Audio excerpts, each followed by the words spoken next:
Yung mga ayaw sa akin, dapat sa inyo mamatay. Pero ako na mamamatay. Pagkabuhay ko ulit, pag tinanggap nyo yung kamatayan at pagkabuhay na binibigay ko, pwede na kayo maging anak ng Diyos. Punta tayo sa Luke chapter 19, verse 11 hanggang 27. Babasahin ko ng mabilis ha, sa Tagalog para mas makuha ninyo. Okay. Habang ang mga tao ay nakikinig, nagpatuloy si Jesus sa pagsasalita at isinilaysay niya sa kanila ang isang talinghaga or parable, story. Si Jesus ay malapit na noon sa Jerusalem at inakala ng mga tao na darating na agad ang kaharian ng Diyos, kaya't sinabi niya, may isang maharlika. So kung sa iba pang salita, dugong bughaw, ibig sabihin galing siya sa lahi ng mga hari. Okay? So may isang maharlikang pumunta sa malayong lupain upang siya'y gawing hari. Okay? At pagkatapos nito, siya ay babalik. Subalit, bago siya umalis, tinawag niya ang 10 sa kanyang mga alipin at binigyan ang mga ito ng tig-iisang gintong salapi. Pag nakakita kayo ng alipin sa nasalita sa Bible, lalo sa New Testament, hindi yan yung ginugulpi-gulpi, di ba? Yung ang isip natin pag alipin, gano'n, yung kinakawawa, hindi. Okay? Bond servant ito. Okay? So, may iba ang trato ng mga Hudyo sa tinatawag nilang alipin, iba ang trato ng mga Romano, mga ibang lahi sa mga alipin nila, parang hindi ka tao, parang property ka. Dito hindi, bawal yun. Okay? So, it's the same word but it's not the same treatment. Okay? Okay?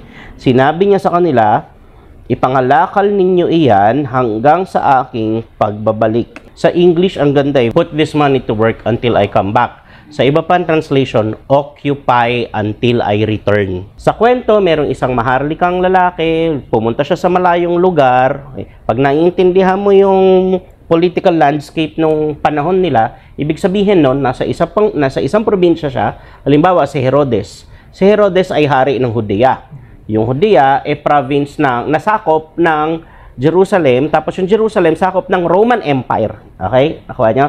So, ibig sabihin, siya yung hari, ang tawag doon tetrarch king, parang governor. Pero hari ka. Hari ka, pero may emperor. Yung emperor ang hari ng mga hari. Okay? Nakuha niyo? Okay, so, ngayon siya, kukunin niya yung official na pagiging hari, pumunta siya sa malayong lugar. So, ibig sabihin, pumunta siya sa capital. Okay? Kung halimbawa, panahon dati, pupunta siya sa Rome. Nandun yung emperor eh.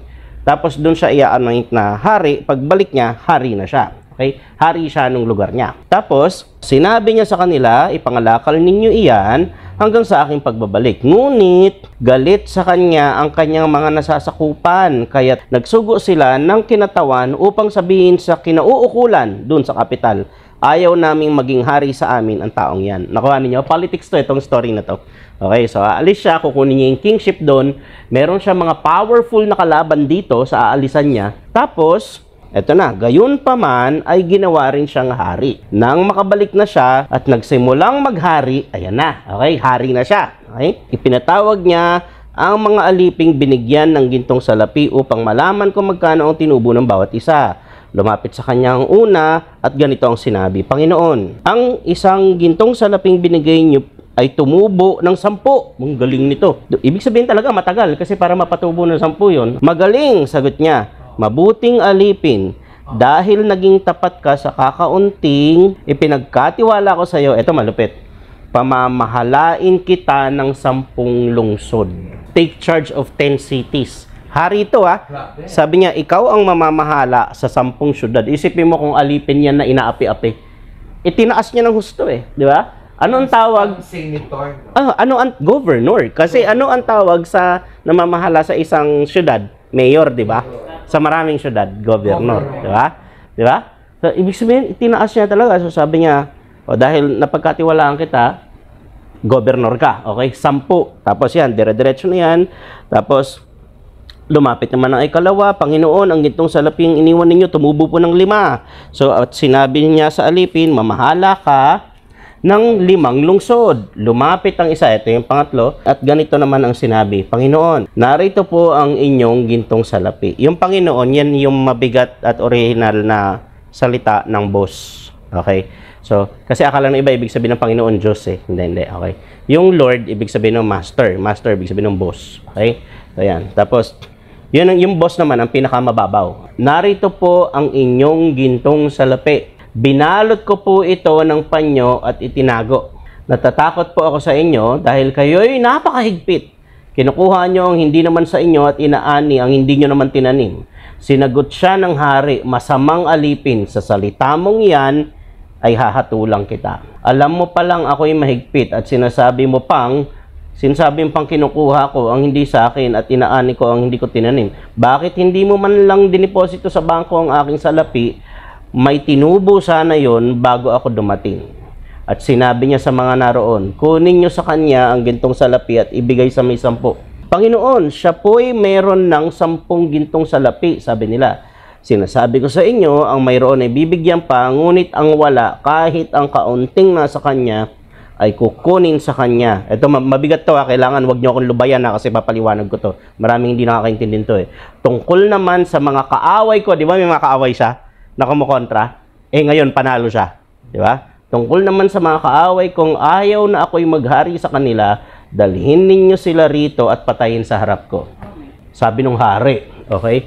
Sa storya, sino yung hari? Si Jesus. Okay? Mabigat to. So, kaya wag kayong bibitaw kasi maganda tong ipapaliwanag ko sa inyo. Ngayon, okay? Pansinin niyo to sa story ni Jesus ganito. Dumating siya dito sa earth, simpleng tao siya. Tama? Tama? Tapos, pinatay siya, nabuhay siya muli. Pagbalik niya, hindi na siya babalik na simpleng tao. Babalik siya na siya ng hari. Nakuha niya? Okay? Tapos, sa panahon na yan, maraming ayaw si Jesus na maging hari. Tama? Pagbalik niya, meron pa rin. Okay? Ng mga ayaw siyang maging hari. Pero babalik siya, hari siya. Tapos, doon magkakaroon ng accounting. Yung mga lingkod niya, anong ginawa mo sa binigay ko sa'yo, gano'n yan, anong ginawa mo. Ngayon, akala ng iba, tungkol lang to sa pera. Tungkol na to sa business. Kasi isa kumita, ang galing mo kumita ka. Galing mo kumita ka. Ba't siya galit na galit dito? Hindi naman siya nalugi. Binalik naman Tama? Hindi naman dinispal ko. Binaon niya sa lupa Pinanggalingan nito, ito. Ang sabi niya, di ba, sabi ko sa inyo kanina sa English, ang sabi, sa mas mga lumang translation, occupy until I come. Ibig sabihin ng occupy, pumwesto kayo. Bakit? Kasi pag alis niya, sino ang natira? Ang matitira doon sa city niya, yung mga servants niya, okay? Mga tao niya, at saka na yung mga tao ng kalaban. Naintindihan nyo? Tapos, pagbalik niya, sabi niya, patingin ng nangyari. Ibig sabihin, kasi ledger yan Etong nakasampo, ibig sabihin, ang dami niyang transactions. Kaya siya, di ba? Napalaki niya. Ibig sabihin, ang dami niyang hinarap na tao. Tapos, nandun siya, kahit dun sa mga lugar na ayaw sa master niya, andun siya. Tama? Okay. Pati yung nakalima. Yung isa na binaon niya, kaya galit sa kanya yung master niya. Una, mali yung pagka-describe niya sa master niya. Kasi, siya lang mag-isa nagsabi. Biro mo lahat gustong-gusto yung master niya. Siya, hindi kasi masama kayo kasi, di ba, sobrang higpit ninyo kasi, di ba, yun ang sabi. Sabi ng master niya, yung pala tingin mo sa akin, sige yun ang ihahatol ko sa'yo. Kaya tinan niyo yung mga tao, karamihan, kung anong tingin nila sa Diyos, yun ang nangyayari sa kanila. Kasi kung paano nila tingnan ang Diyos, yun din ang trato nila sa Diyos, so yun ang bumabalik. Tama? Kung di ba, pag nagsishades kayo, hindi naman brown ang paligid pero pag naka-shades ka ng brown, ano kulay ng paligid? Brown. Pag naka-shades ka ng pula, kulay ng pula. Yung iba, tinitingnan ang Diyos, nagsishades ng, meron silang sariling, basehan, ganito sitwasyon ko, dahil ganito sitwasyon ko, ganyan ang Diyos, masama ang Diyos. Dali lang, naging resulta yan ng diba? Resulta ng pagpapabaya mo, resulta ng mga maling desisyon mo, tapos isisisi mo sa Diyos. Nasa Proverbs, ang sabi sa Proverbs, sa kawikaan, ipinapahamak ng Diyos ng tao ang kanyang sarili, pagkatapos sa Diyos ang bagsak na sisi. Bakit galit yung master niya? Sabi ng master niya, bakit hindi mo man lang nilagay sa bangko? Tama? Tumubo man lang. Ito pa matindi. Ano meron sa bangko? Di ba mga tao? Ano ibig sabihin? Sabi niya, occupy until I come. Pumesto kayo habang wala ako. Para mas maintindihan ninyo ganito. Halimbawa, nasa Marawi tayo. Mga negosyanteng Muslim ang nandyan. Okay? Tapos, mga Christian tayong lahat. Tapos, missionary yung boss natin. Tapos, ang sabi ng boss natin, mga brother, mga sister, bibigay ako sa inyo ng puhunan, tagi 1 milyon kayo, ha? Magtayo kayo ng negosyo dito sa Marawi, ha? Pasukin natin yung mga Muslim community. Okay? Pero, yung mga, yung mga business nyo, ipakilala nyo na Christian tayo. Okay? Yan. Okay? Okay? So, maglagay kayo ng mga tracts. Yung tracts, yung mga pamphlet na para sa Bible, pamigay nyo. Tapos, maglagay kayo ng mga poster na God loves you. Yan, ganyan. Okay? So, yung isa, ang daming naging business. Kahit na nandun siya sa lugar ng mga Muslim, tapos yung ibang mga radical, pinag-iinitan siya. Kasi Kristiyano ka eh, di ba? Galaw ka ng galaw dito. Okay? Naintindihan niya? Kaya yung isa hindi gumalaw, binaon niya lang. Natakot siya. Kasi maraming kaaway eh. Wala yung boss niya eh. Kasi ang daming kaaway, di ba? Nagpadala pa nga eh, ng kokontra eh. Isipin mo gano'ng kalakas yun, magpapadala ng kokontra sa hari. Malakas yung naiwan. Okay? Parang sa mundo natin, di ba pag wala ka na, sinasabi ko sa mga kabataan, pag wala ka sa church. Dito kasi sa church, dito sa Bible study, kampi-kampi tayo dito, malakas tayo dito eh. Pag sa school, mag-isa ka lang Christian doon. Paano ka? Paano pag sinabi lang sa'yo pakopya? Paano? Anong gagawin mo? Di ba? Paano pag, di ba? Meron akong isang kaibigan, security guard, natanggal sa trabaho.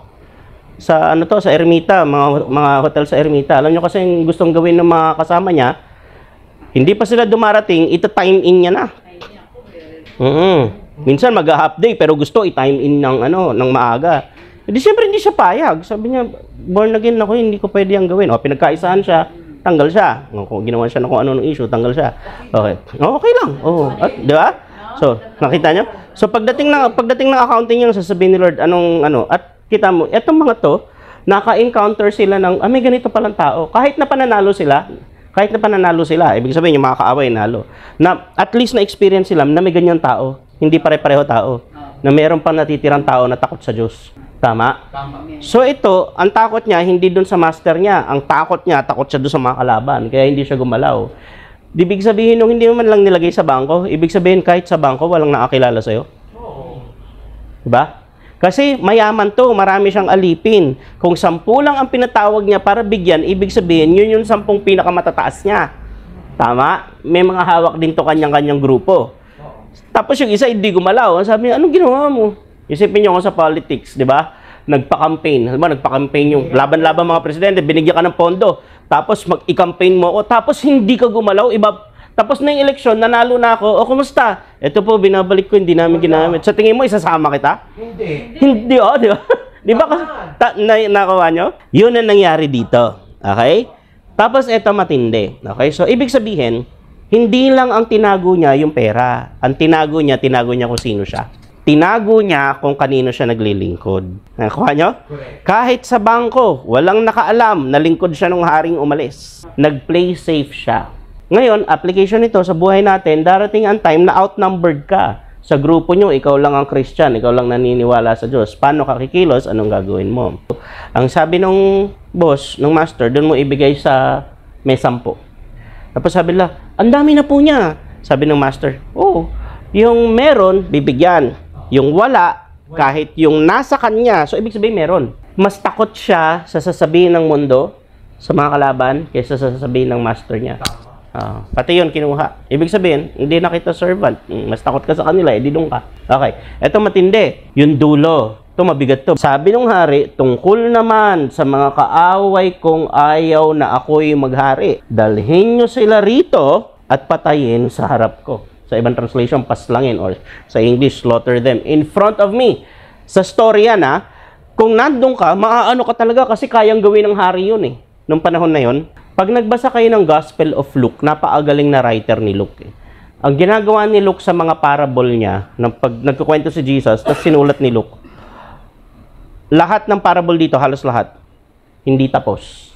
Hindi siya tapos. Tingnan nyo dalhin sila rito at patayin sa harap ko. Pagkasabi nito, verse 28, ibang na to. Pagkasabi nito, nauna si Jesus papuntang Jerusalem. So hindi niya sinabi, ano nangyari? Pinatay ba? Ano nangyari? Diba? Hindi niya sinabi.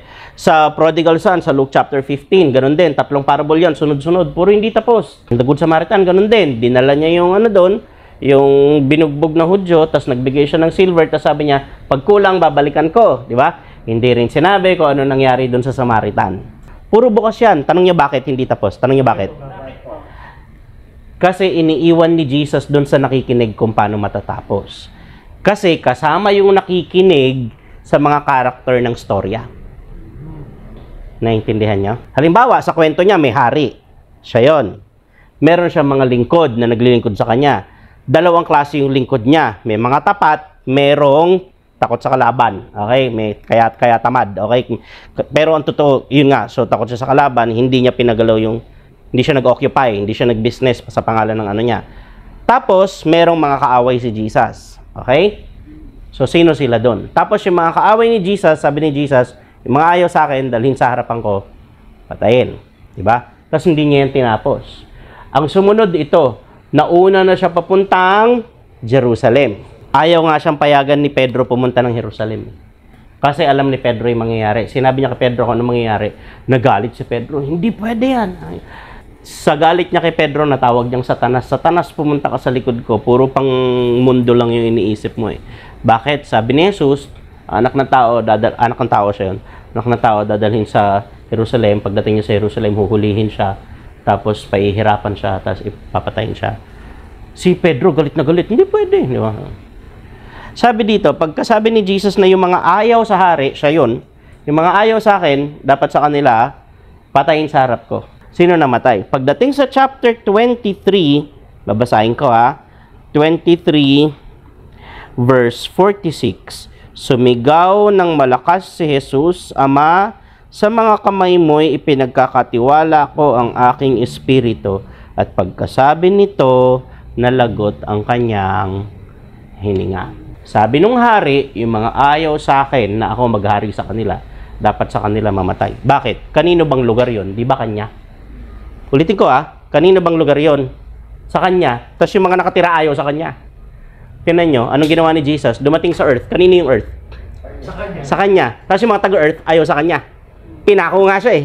Tama? Tapos, ang sabi ni Jesus, yung mga ayaw sa akin, dapat sa kanila mamatay. Sinabi niya kung anong para sa kanila. Tapos hindi mo alam kung ano nangyari sa kwento. Tapos hindi tinapos eh. Sa totoong buhay, dito natapos yung kwento. Anong tapos ng kwento? Namatay yung hari para dun sa mga taong ayaw sa kanya. Para pwede silang lumapit. Napunit yung tabing ng templo, yung kortina ng templo na 4 inches ang kapal. Yun sa kanila, ang simbolo nun, yung naghihiwalay sa Diyos tsaka sa tao. Nandun yung pinakabanal na altar eh. Napunit yun, ibig sabihin pwede ka nang pumasok. Kailan napunit yun? Pagkamatay ni Jesus. Yun ang bayad eh. Pagkamatay ni Jesus eh. Punit, pwede nang lumapit ngayon yung mga taong ayaw sa kanya. Isipin niyo. Kaya galit siya dun sa alipin niya na hindi gumalaw. Bakit? Kasi ang purpose ng iniwan niya para ipakilala dun sa mga tao yung master. Tama?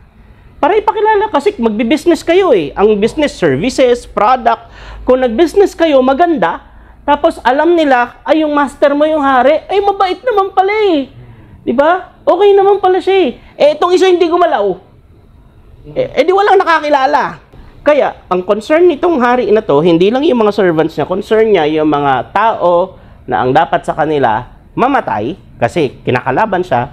Pero ang ginawa niya, nauna siya sa totoong buhay na to. Pagdating sa totoong buhay, yung hari, nauna doon sa Jerusalem, ang mission niya, mamatay. Para dito sa mga tao na ayaw sa kanya. Para pwede niyang iligtas sila. Ito yung story. Okay? Ito yung karugtong ng pinag-aralan natin nung nakaraan. So, ganito yan. So, kaya pag may nagsasabi, mahal ka ng Diyos, mahal ako ng Diyos. Oo. Totoo yun. Pero paano? Kasi yung iba, iniisip nila, mahal ako ng Diyos. Dahil mahal ako ng Diyos, kahit anong gusto ko pwede. Mahal ako ng Diyos eh. Di ba?